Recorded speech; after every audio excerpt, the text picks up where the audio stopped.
por siempre tú.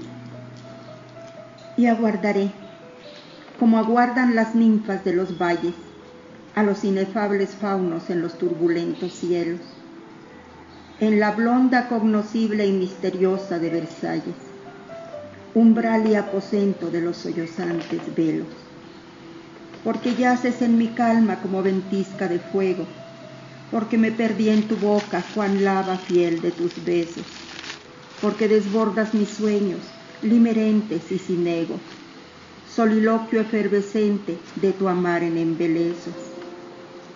Acurrucada en tu pecho, me contemplo día y noche, y en el tul de mi alborada, fusionado en mi ambrosía. Amor eterno, por siempre mi sendero y mi derroche, travesía de mi mar, velero y puerto de mi ría. Eres letra que pernocta sobre los lagos de las tintas, sueño etéreo, luz y niebla, el cantar de mi poesía. Mirlo y ruiseñor en las voces de las almas extintas, navegante eterno de mi piel, enigma de poesía.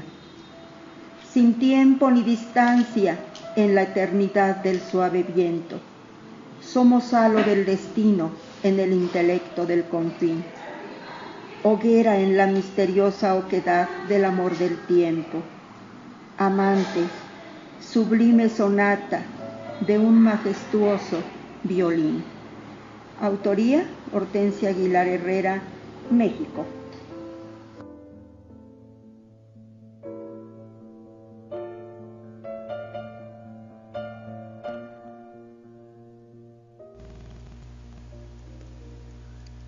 Tertulia poética Ontinyent, Parnaso del siglo XXI, Campus, México.